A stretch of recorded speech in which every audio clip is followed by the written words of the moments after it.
And on September 22nd, 1968, I stopped wondering about God and I became totally self-reliant. If there was a God, he wasn't going to help me.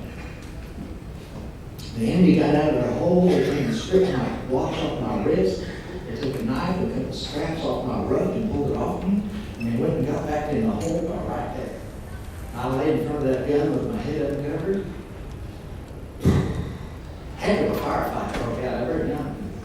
But I'm not, in that desperate situation, I was not willing to believe in God. Not willing. Mike says, you gave me such a gift. He said, well, he says, in that third step it says, God, as we understood him. He said, you don't have to believe in the God you gave up on in Vietnam.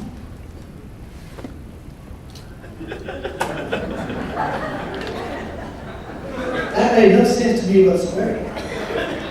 You don't have to believe in the God you gave up in Vietnam. He says, what would God have to do for you to take a chance and try and turn your will and your life over to his care, not control? You keep control. You know, if Ross Thoreau were to walk in here and say, I care about you, I'd get excited. Ross has got some jack and he can make things happen. Ross can care for me all he wants.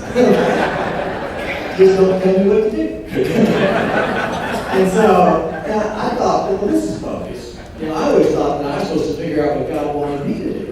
And if I could just do God's will, if I could just earn his grace, if I could just please my Father, then he might tell me he loved me, that he might treat me with some kindness, that he might protect me. But I could never do it right. And I knew I was scum. I don't deserve God's grace. He said, no, you don't have to believe in that God. What would God have to be if you could take a chance and try? Well, I didn't think it would work for a minute, but I didn't have anything else to do, so I wrote down a real simple God description. Kind of a Disneyland God. If God was all powerful with all his power, all he wanted was for me to stay sober and like it. There's the thing. I have to like it. If I don't like it, I'm not going to do it. But if there's a God like that, then I'd be willing to try. Can't say that I can, but I'll try to turn my will and my life over to his care. I keep control. Mike said, that's fine. That's your higher power. You pray to that higher power. Well, I didn't think this would work. This is not going to work.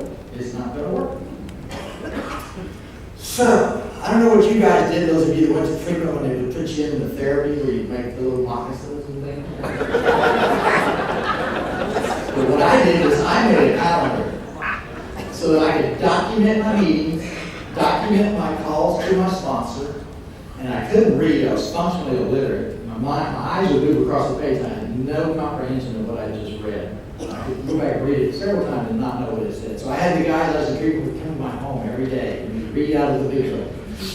And so that I could document that I'm doing everything that you say. You know, we're holding hands at the meetings. So you're seeing me pray. Okay, I'm praying. I'm going to meetings. I'm reading the big book. I'm calling my sponsor. I got it right here where I call him. And my plan was when I get drunk, I'm going to sue. That was my sole motivation.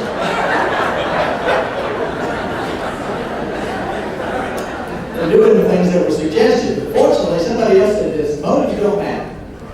You know, if you do the right thing for the wrong reason, you still get the results of the right behavior. We don't think ourselves well, we act ourselves well.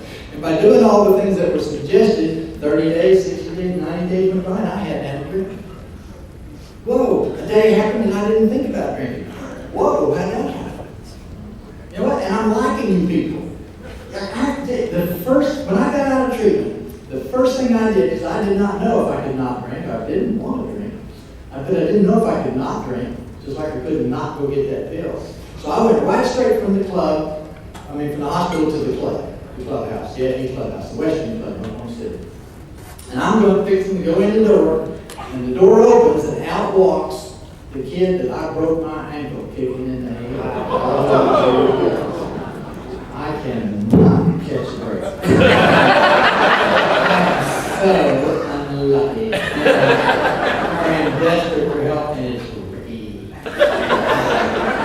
But you know what Ricky the alcoholic did? He made me welcome. I know he wasn't glad to see me. He He knew I needed to be there, but I'm sure he wished I wasn't. But he took me in and he introduced me around and made me welcome. And that's Alcoholics Anonymous.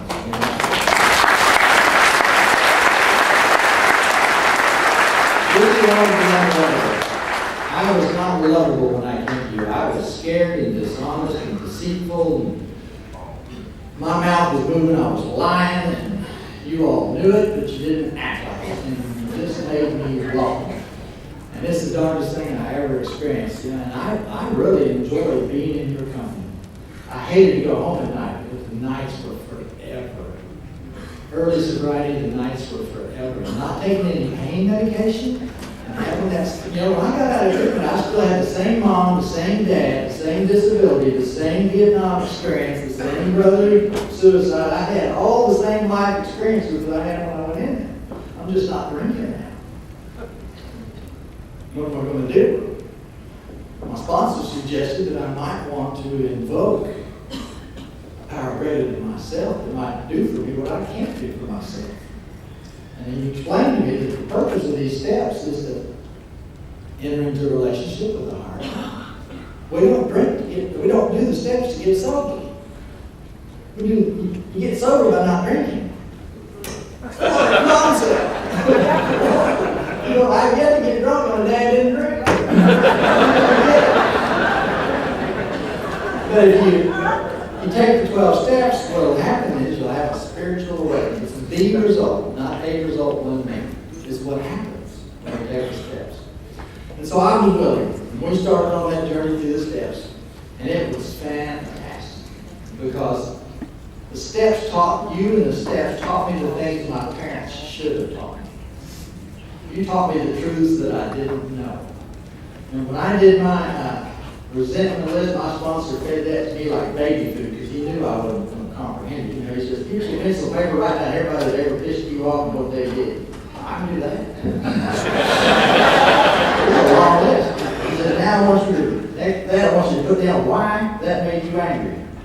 I said, well, look what they did. He says, no, that's what they did. Why are you angry? Yeah.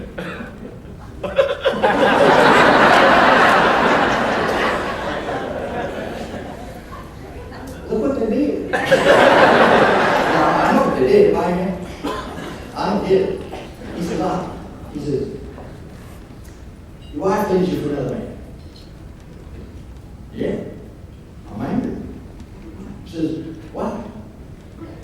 She left me for another man. And that's what she did. Why are you mad?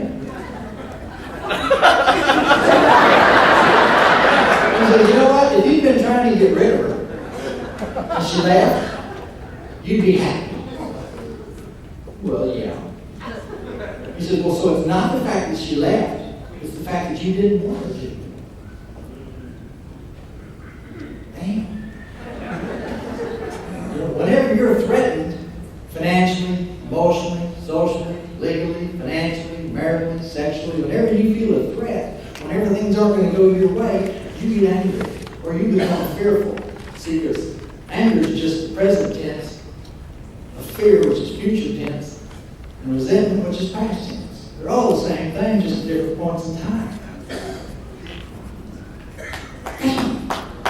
What good news that was!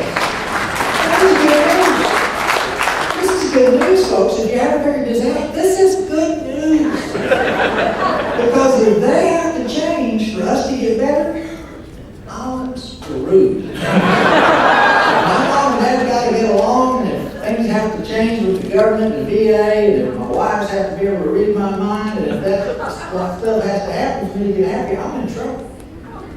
Then he asked me, well, what was your part in all this? Oh, I didn't do nothing. I didn't do nothing. Well, you know what? I found out that I'm dishonest, I'm intolerant, I'm impatient, I'm demanding, I'm controlling, I'm self-serving, I'm self-seeking, I'm self-righteous. I'm frightened, I'm afraid.